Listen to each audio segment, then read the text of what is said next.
Hey guys, thanks so much for tuning in again today to Another World Audiobooks. I'm so happy to be bringing you the next chapters of A Study in Scarlet. The mystery really starts to get good. We get a suspect, and yeah, it's good stuff. Good stuff. If you're enjoying the audiobook so far, would you maybe consider telling a friend? That's the only way really the word gets out about Another World audiobooks. And if you enjoy free audiobooks, I know you know somebody else who would also enjoy free audiobooks. And just telling them about the podcast makes a huge difference. Like I mentioned in the last couple episodes, still looking for somebody who might be interested in volunteering to help me edit the podcast, because I want to bring you guys more content. There's just only so many hours in the day. So if somebody's interested in helping me edit the podcast as a volunteer, that would be great. If not, I'm probably going to be looking to hire somebody, but in order to do that, I need you guys to go over to patreon.com/anotherworldaudiobooks and sign up to become a patron. Whatever you can donate, that money's going to go toward helping me produce more content for you that's free and amazing, and hopefully you like it. That being said, don't want to take up any more time. Let's get into the audiobook. Without further ado, I give you A Study in Scarlet. Chapter 5. Our advertisement brings a visitor. Our morning's exertions had been too much for my weak health, and I was tired out in the afternoon. After Holmes' departure for the concert, I lay down upon the sofa and endeavored to get a couple of hours' sleep. It was a useless attempt. My mind had been too much excited by all that had occurred, and the strangest fancies and surmises crowded into it. Every time that I closed my eyes, I saw before me the distorted, baboon-like countenance of the murdered man. So sinister was the impression which that face had produced upon me, that I found it difficult to feel anything but gratitude for him who had removed its owner from the world. If ever human features bespoke vice of the most malignant type, they were certainly those of Enoch J. Drebber of Cleveland. Still, I recognized that justice must be done, and that the depravity of the victim was no condonement in the eyes of the law. The more I thought of it, the more extraordinary did my companion's hypothesis that the man had been poisoned appear. I remembered how he had sniffed his lips, and had no doubt that he had detected something which had given rise to the idea. Then again, if not poison, what had caused the man's death, since there was neither wound nor mark of strangulation? While, on the other hand, whose blood was that which lay so thickly upon the floor? There were no signs of a struggle, nor had the victim any weapon with which he might have wounded an antagonist. As long as all these questions were unsolved, I felt that sleep would be no easy matter, either for Holmes or myself. His quiet, self-confident manner convinced me that he had already formed a theory which explained all the facts, though what it was I could not for an instant conjecture. He was very late in returning, so late that I knew that the concert could not have detained him all the time. Dinner was on the table before he appeared. "It is magnificent," he said as he took his seat. "Do you remember what Darwin says about music? He claims that the power of producing and appreciating it existed among the human race long before the power of speech was arrived at. Perhaps that is why we are so subtly influenced by it. There are vague memories in our souls of those misty centuries when the world was in its childhood." "That's a rather broad idea," I remarked.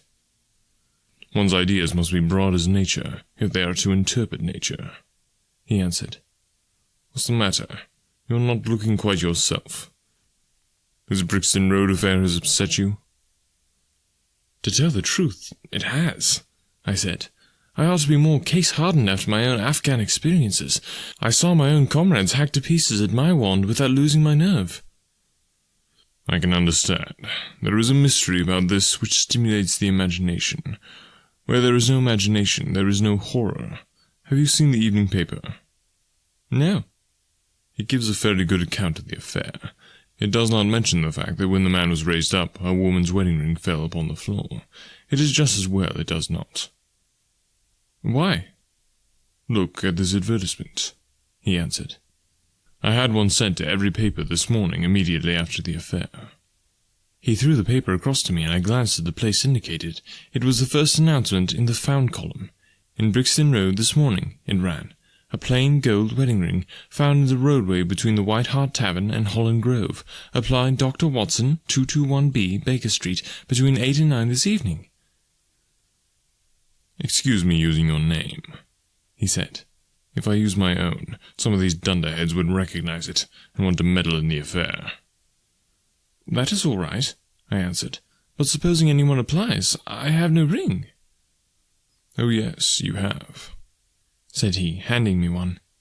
"This will do very well. It is almost a facsimile." "And who do you expect will answer this advertisement?" "Why, the man in the brown coat, our florid friend with the square toes. If he does not come himself, he will send an accomplice." "Would he not consider it as too dangerous?" "Not at all.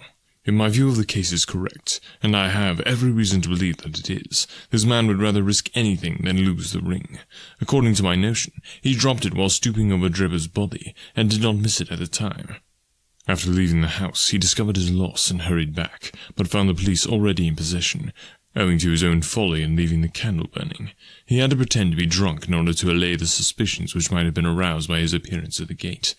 Now, put yourself in that man's place. On thinking the matter over, it must have occurred to him that it was possible that he had lost the ring in the road after leaving the house. What would he do then? He would eagerly look out for the evening papers, in hope of seeing it among the articles found. His eye, of course, would light upon this. He would be overjoyed. Why should he fear a trap? There would be no reason in his eyes why the finding of the ring should be connected with the murder. He would come. He will come. You shall see him within an hour." "And then?" I asked. "Oh, you can leave me to deal with him then. Have you any arms?" "I have my old service revolver and a few cartridges." "You had better clean it and load it. He will be a desperate man, and though I shall take him unawares, it is as well to be ready for anything." I went to my bedroom and followed his advice. When I returned with the pistol, the table had been cleared, and Holmes was engaged in his favourite occupation of scraping upon his violin. "The plot thickens," he said, as I entered. "I have just had an answer to my American telegram. My view of the case is the correct one." "And that is?" I asked eagerly. "My fiddle will be better for new strings," he remarked. "Put your pistol in your pocket. When the fellow comes, speak to him in an ordinary way. Leave the rest to me. Don't frighten him by looking at him too hard." "It is 8 o'clock now," I said, glancing at my watch. "Yes, he will probably be here in a few minutes. Open the door slightly. That will do. Now, put the key on the inside. Thank you. This is a queer old book I picked up at the stall yesterday. De Jure Inter Gentes, published in Latin at Liege in the Lowlands in 1642. Charles's head was still firm on his shoulders when this little brown-backed volume was struck off." "Who is the printer?" "Philippe de Croix, whoever he may have been. On the flyleaf, in very faded ink, is written Ex Libris Guillaume Wheat.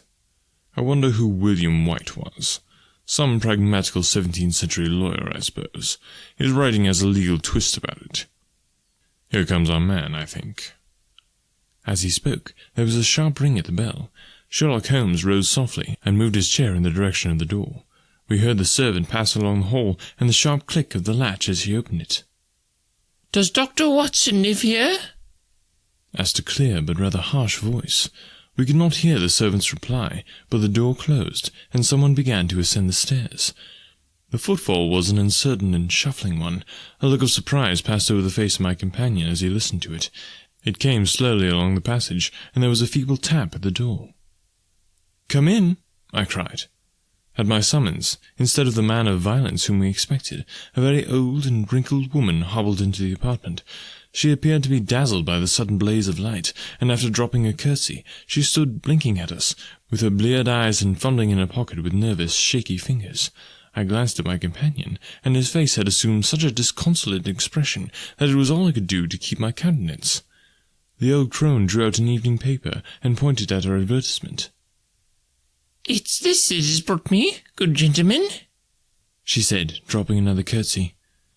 "A gold wedding ring in the Brixton Road. It belongs to my girl Sally, as was married only this time 12-month, which her husband is steward aboard a Union boat, and what he'd say if he came home and found her without her ring is more than I can think, he being short enough at the best of times, but more especially when he has the drink. If it please you, she went to the circus last night along with—" "Is that a ring?" I asked. "The Lord be thanked," cried the old woman. "Sally will be a glad woman this night. That's the ring." "And what may your address be?" I inquired, taking up a pencil. 13 Duncan Street, Houndsditch, a weary way from here. The Brixton Road does not lie between any circus and Houndsditch, said Sherlock Holmes sharply. The old woman faced round and looked keenly at him from her little red-rimmed eyes. The gentleman asked me for my address, she said. Sally lives in lodgings at 3 Mayfield Place, Peckham. And your name is? My name is Sawyer.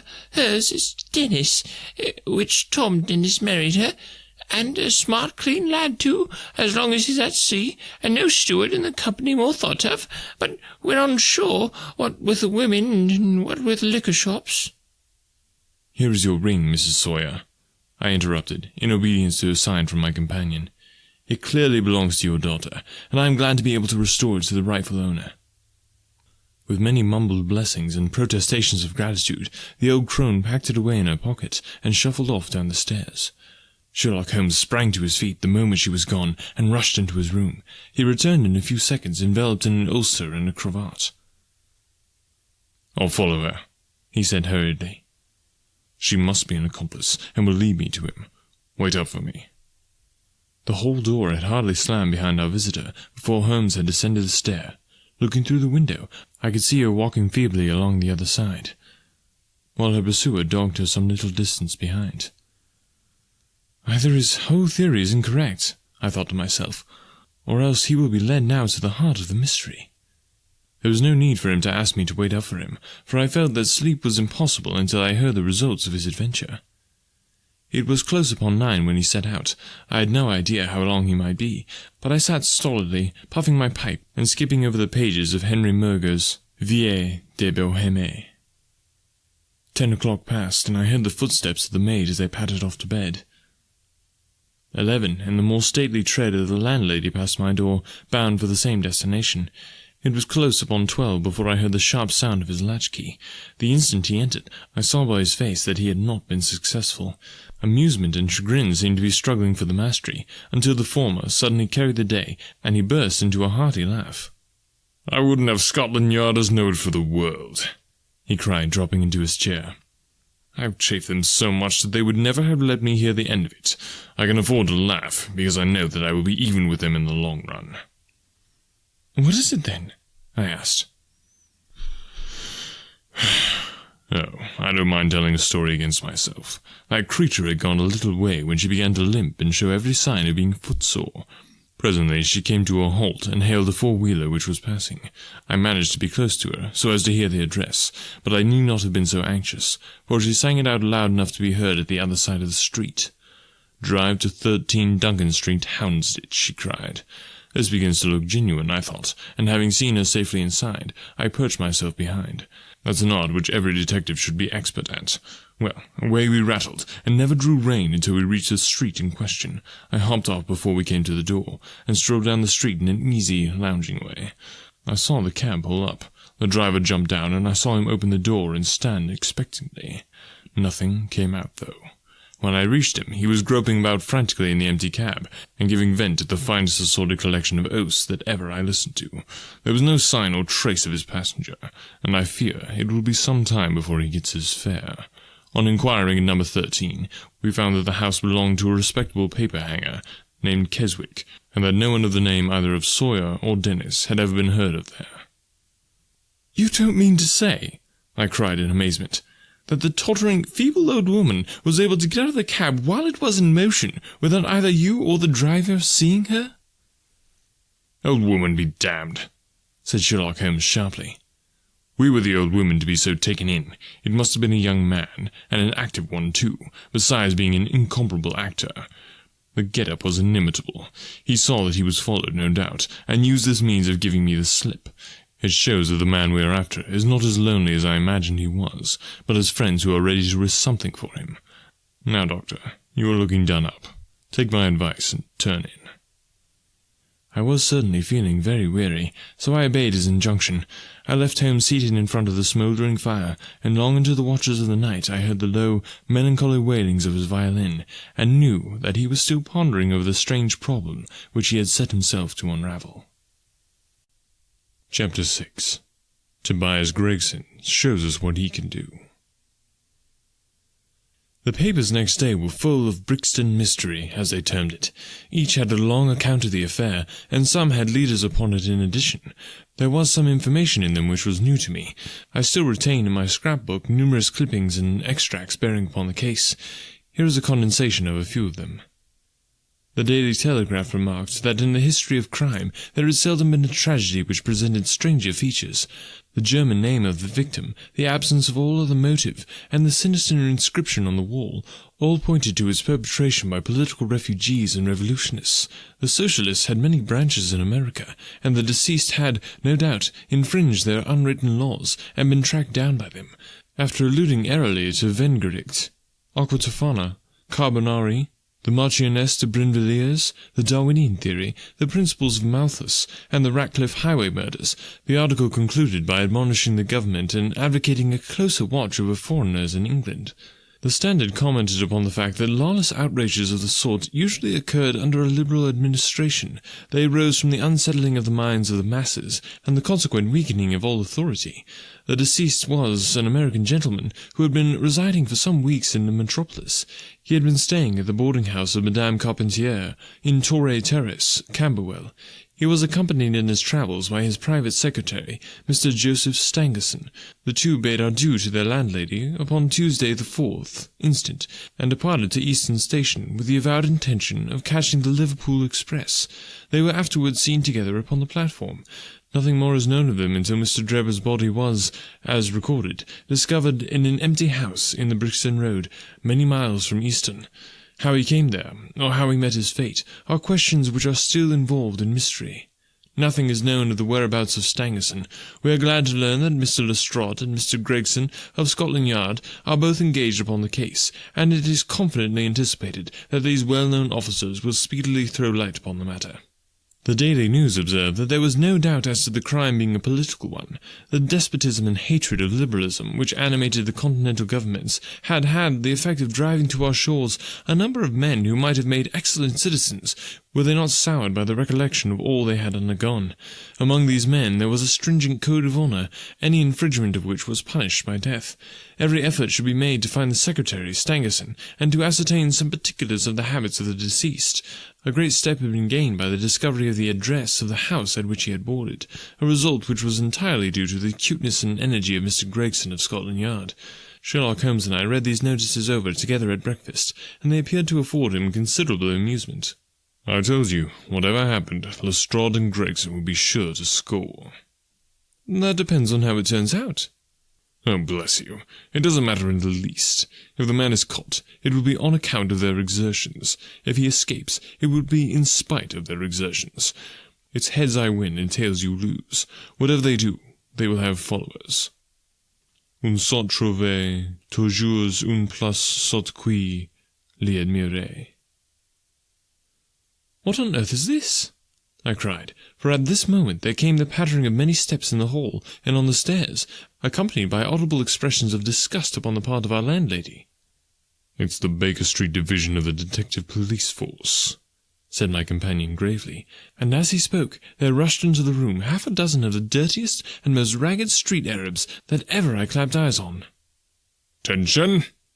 cried Holmes in a sharp tone, and the 6 dirty little scoundrels stood in a line like so many disreputable statuettes. In future you shall send up Wiggins alone to report, and the rest of you must wait in the street. Have you found it, Wiggins? "No, sir, we hain't," said one of the youths. I hardly expected you would. You must keep on until you do. Here are your wages. He handed each of them a shilling. Now, off you go, and come back with a better report next time. He waved his hand, and they scampered away downstairs like so many rats, and we heard their shrill voices next moment in the street. There's more work to be got out of one of those little beggars than out of a dozen of the force, Holmes remarked. The mere sight of an official-looking person seals men's lips. These youngsters, however, go everywhere and hear everything. They are as sharp as needles, too. All they want is organization. "Is it on this Brixton case that you are employing them?" I asked. "Yes. There is a point which I wish to ascertain. It is merely a matter of time." Hello. We are going to hear some news now with a vengeance. Here is Gregson coming down the road with the beatitude written upon every feature of his face. Bound for us, I know. Yes, he is stopping. There he is. There was a violent peal at the bell, and in a few seconds the fair-haired detective came up the stairs, 3 steps at a time, and burst into our sitting room. "My dear fellow," he cried, wringing Holmes' unresponsive hand. "Congratulate me. I've made the whole thing clear as day." A shade of anxiety seemed to me to cross my companion's expressive face. "Do you mean that you are on the right track?" he asked. "The right track? Why, sir, we have the man under lock and key." "And his name is?" "Arthur Carpentier, sub-lieutenant in Her Majesty's Navy," cried Gregson pompously, rubbing his fat hands and inflating his chest. Sherlock Holmes gave a sigh of relief and relaxed into a smile. "Take a seat and try one of those cigars," he said. "We are anxious to know how you managed it. Will you have some whiskey and water?" "I don't mind if I do," the detective answered. "The tremendous exertions which I have gone through during the last day or two have worn me out. Not so much bodily exertion, you understand, as a strain upon the mind. You will appreciate that, Mr. Sherlock Holmes, for we are both brain workers." "You do me too much honour," said Holmes gravely. "Let us hear how you arrived at this most gratifying result." The detective seated himself in the armchair and puffed complacently at his cigar. Then he suddenly slapped his thigh in a paroxysm of amusement. "The fun of it is," he cried, that fool Lestrade, who thinks himself so smart, has gone off upon the wrong track altogether. He's after the secretary, Stangerson, who had no more to do with the crime than the babe unborn. I've no doubt that he has caught him by this time." The idea tickled Gregson so much that he laughed until he choked. "How did you get your clue?" "Oh, I'll tell you all about it. Of course, Dr. Watson, this is strictly between ourselves. The first difficulty which we had to contend with was the finding of this American's antecedents. Some people would have waited until their advertisements were answered, or until parties came forward and volunteered information. That is not Tobias Gregson's way of going to work. You remember the hat beside the dead man?" "Yes," said Holmes. "By John Underwood and Sons, 129 Camberwell Road." Gregson looked quite crestfallen. "I'd no idea that you noticed that," he said.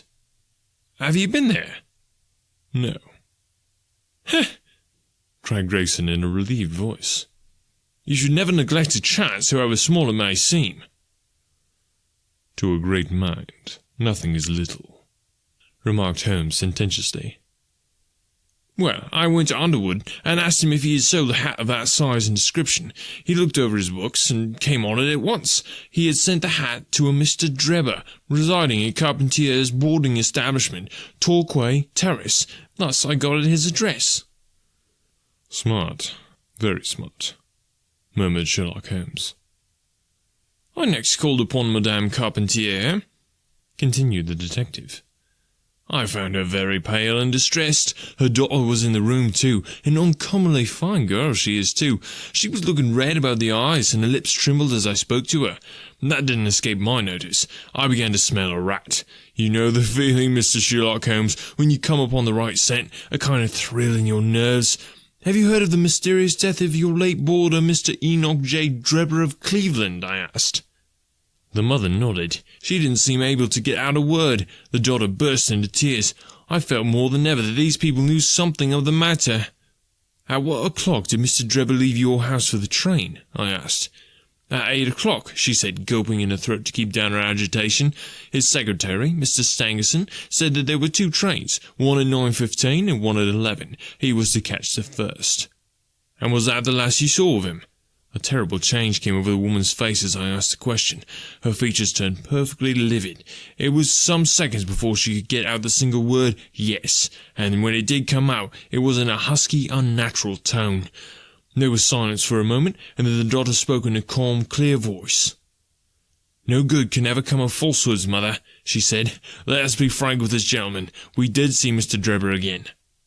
"God forgive you," cried Madame Carpentier, throwing up her hands and sinking back in her chair. "You have murdered your brother."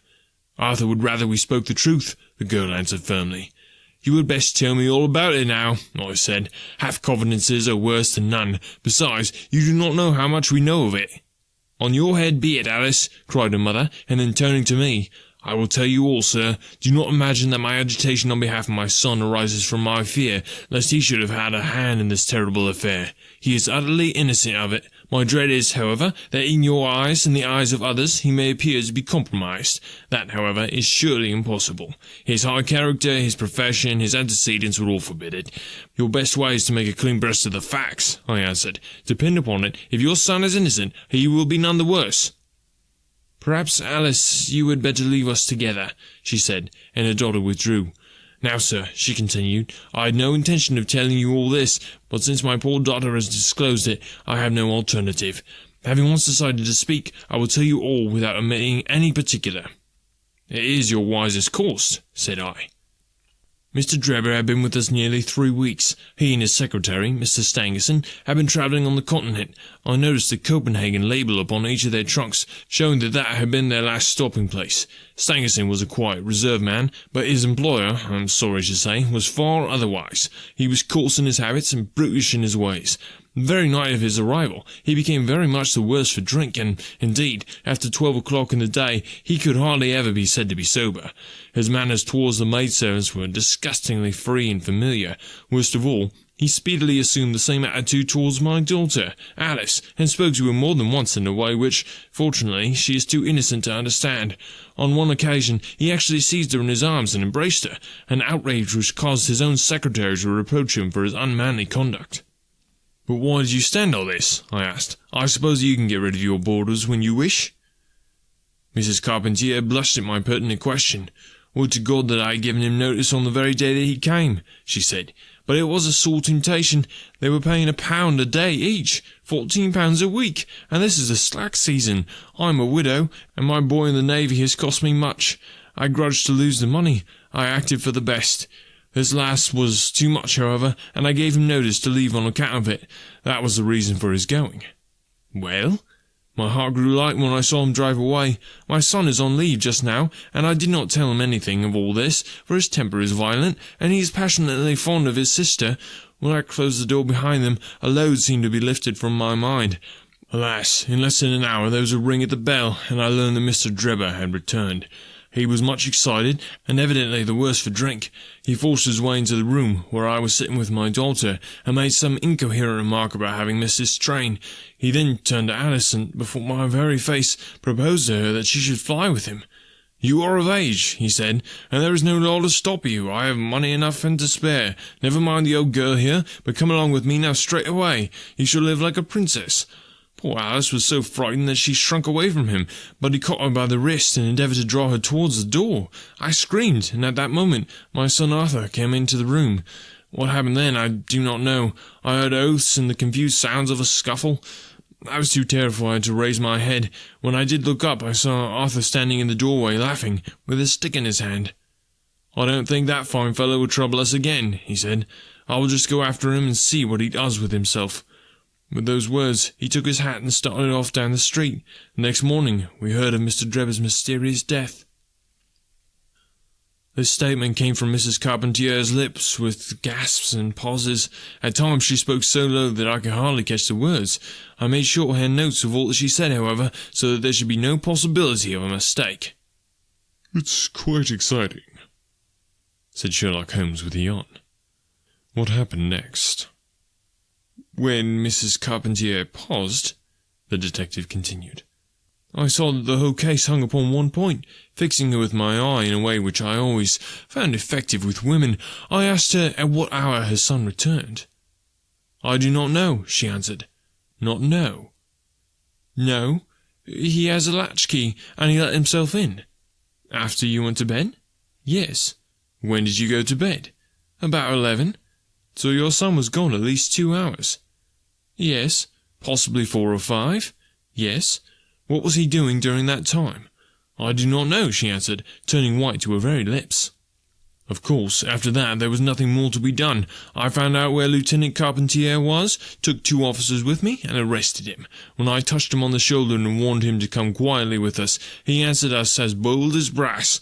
I suppose you're arresting me for being concerned in the death of that scoundrel Drebber, he said. We had said nothing to him about it, so that his alluding to it had a most suspicious aspect. Very, said Holmes. He still carried the heavy stick, which the mother described him as having with him when he followed Drebber. It was a stout oak cudgel. What is your theory, then? Well, my theory is that he followed Drebber as far as the Brixton Road. When there, a fresh altercation arose between them, in the course of which Drebber received a blow from the stick in the pit of the stomach, perhaps, which killed him without leaving a mark. The night was so wet that no one was about, so Carpentier dragged the body of his victim into the empty house. As to the candle and the blood and the writing on the wall and the ring, they may all be so many tricks to throw the police on the wrong scent. Well done, said Holmes in an encouraging voice. Really, Gregson, you are getting along. We shall make something of you yet. I flatter myself that I managed it rather neatly, the detective answered proudly.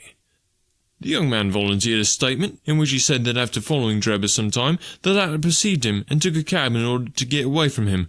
On his way home, he met an old shipmate and took a long walk with him. On being asked where this old shipmate lived, he was unable to give a satisfactory reply. I think the whole case fits together uncommonly well. What amuses me is to think of Lestrade, who had started off upon the wrong scent. I'm afraid he won't make much of it. Why, by Jove, here's the very man himself. It was indeed Lestrade, who had ascended the stairs while we were talking, and who now entered the room. The assurance and jauntiness which generally marked his demeanour and dress were, however, wanting. His face was disturbed and troubled, while his clothes were disarranged and untidy. He had evidently come with the intention of consulting with Sherlock Holmes, for on perceiving his colleague, he appeared to be embarrassed and put out.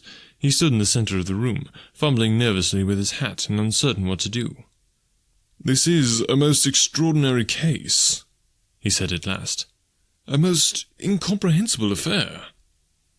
"Oh, you find it so, Mr. Lestrade?" cried Gregson triumphantly. "I thought you would have come to that conclusion. Have you managed to find the secretary, Mr. Joseph Stangerson?" "The secretary, Mr. Joseph Stangerson," said Lestrade gravely, "was murdered at Holliday's private hotel about 6 o'clock this morning." Alright, thanks guys so much again for tuning in today, listening to the podcast. Remember, if you like it, go ahead and leave a review on iTunes. It's really simple to do. The link is in the show notes here on the podcast, or you can go to anotherworldaudiobooks.wordpress.com and you can find the link to iTunes right there as well. If you are interested in helping me edit the podcast, just shoot me an email, anotherworldaudiobooks@gmail.com, or you can think about becoming a patron maybe. If you donate money, that's going to go toward helping me produce more content and keep it free for you guys. So really appreciate all the support and you download and listen to the podcast. Remember to share, because all good things should be shared. Talk to you next time.